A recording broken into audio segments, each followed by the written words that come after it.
Halo, assalamualaikum warahmatullahi wabarakatuh. Selamat siang. Kembali lagi bersama saya, Hairi Amariansyah. Kali ini kita akan belajar PPKN kelas 11, yaitu tentang hak dan kewajiban asasi manusia dalam menilai praksis sila-sila yang ada di dalam Pancasila. Oke, sebelum kita memasuki materi, alangkah baiknya kalau misal kita berdoa terlebih dahulu. Berdoa dimulai.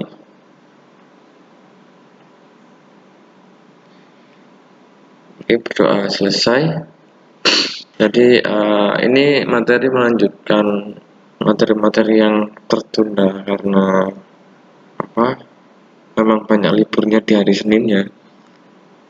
Banyak libur di hari Senin, apalagi saya juga kemarin-kemarin sempat izin di hari Senin juga. Terus ini nilai praksis merupakan realisasi nilai-nilai instrumental suatu pengalaman dalam kehidupan sehari-hari. Jadi nilai praksis itu merupakan nilai-nilai yang sudah terrealisasi. Jadi nilai-nilai yang sudah terwujud istilahnya di kehidupan sehari-hari. Terus nilai praksis ini senantiasa berkembang dan selalu dapat dilakukan perubahan dan perbaikan secara perkembangan zaman. Dan ini didasari oleh aspirasi masyarakat ya tentunya.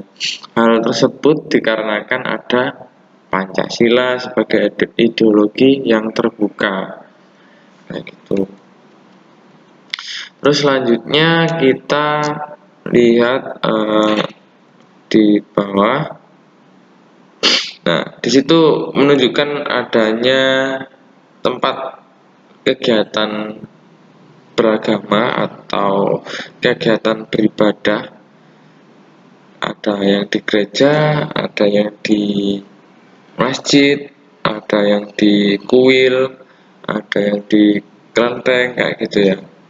Jadi hidup kalau semisal sudah menerapkan nilai praksisnya Pancasila, itu akan terasa lebih rukun dan nyaman gitu ya. Kalau misal pun kalian berbeda agama seperti itu.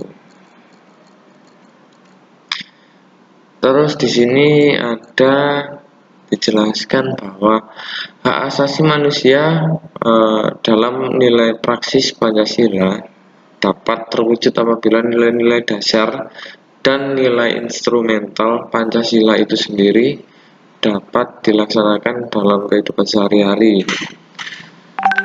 Hal tersebut dapat diwujudkan apabila setiap warga negara menunjukkan sikap positif dan sikap-sikap yang selalu semangat ya dalam mewujudkan cita-cita Pancasila kayak gitu di kehidupan sehari-hari. Sikap positif tersebut itu diantaranya kalian bisa lihat di tabel yang ada di bawah ini. Nah, di situ ada tabel yang disusun berdasarkan sila pertama hingga sila kelima ya. Yang pertama ada ketuhanan yang Maha Esa, yaitu hormat menghormati dan bekerja sama antar umat beragama. Nah, sehingga terbina kerukunan hidup. Jadi kita kalau misal punya teman, saudara, atau rekan kerja, atau teman bermain yang istilahnya berbeda agama, ya kita tetap harus saling menghormati. Nah, itu. Selanjutnya ada poin saling menghormati kebebasan beribadah sesuai agama dan kepercayaannya masing-masing. Nah, untuk Jika kita punya teman yang berbeda agama, ketika mereka melaksanakan ibadahnya, ya kita harus menghormati istilahnya itu.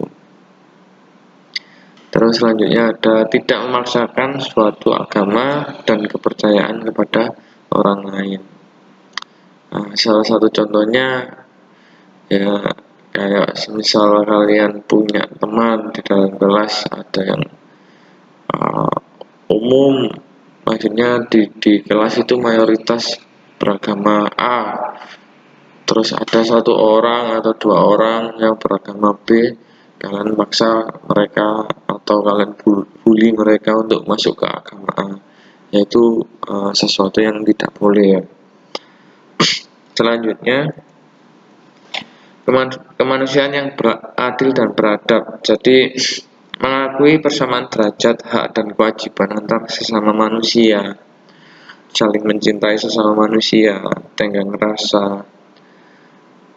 Mungkin kalian kalau ngomongin masalah tenggang rasa itu apa ya, sikap yang mulai jarang di kalian kalian temui di sekitar sekalian. Tenggang rasa itu sifat yang memang benar-benar harus dimiliki sebenarnya oleh pribadi orang masing-masing. Terus ada tidak semena-mena kepada orang lain, menjunjung tinggi nilai kemanusiaan, berani membela kebenaran dan keadilan. Yang terakhir ada menghormati bekerja sama dengan bangsa lain. Itu. Terus selanjutnya ada Persatuan Indonesia. Menempatkan persatuan dan kesatuan, kepentingan dan keselamatan bangsa dan negara di atas kepentingan pribadi ataupun golongan. Nah, ini salah satunya adalah ketika kalian sudah menjadi pejabat publik, pejabat negara, kalian nanti juga harus tahu tentang poin ini. Menempatkan persatuan dan kesatuan, kepentingan dan keselamatan bangsa. Jadi kalian tidak boleh mengedepankan kepentingan pribadi ataupun golongan kalian, atau kalau disebut kata lain adalah partai, golongan-golongan kayak gitu. Selanjutnya ada rela berkorban untuk kepentingan bangsa dan negara. Nah, ini biasanya dimiliki oleh abdi negara. Seorang abdi negara itu banyak, dimulai dari masyarakat sampai pegawai-pegawai yang ada di jajaran pemerintah. Cinta tanah air dan cinta kepada bangsa itu juga harus diperhatikan. Bangga sebagai bangsa Indonesia dan bertanah air Indonesia. Selanjutnya yang terakhir, memajukan pergaulan demi persatuan dan kesatuan bangsa, Bhinneka Tunggal Ika. Terus untuk poin yang nomor 4 itu ada kerakyatan yang dipimpin oleh hikmat kebijaksanaan dalam permusyawaratan perwakilan.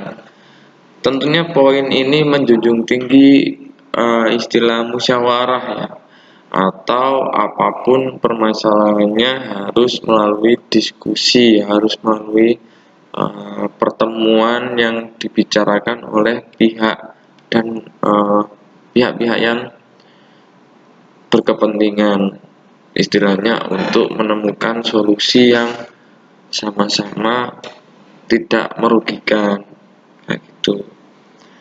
Mengutamakan kepentingan negara dan masyarakat, tidak memaksakan kehendak orang lain. Jadi kalau misal kalian ada sebuah forum dalam musyawarah, kalian tidak boleh memaksakan kehendak kalian kepada orang lain, sehingga orang lain tersebut merasa terpojok ataupun apa itu.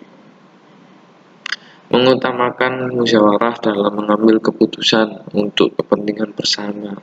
Jadi ketika kalian mengambil keputusan sendiri tanpa mempertimbangkan kepentingan bersama, Itu nanti di akhir pasti tidak akan lancar ketika kalian melaksanakan suatu tugas kayak gitu.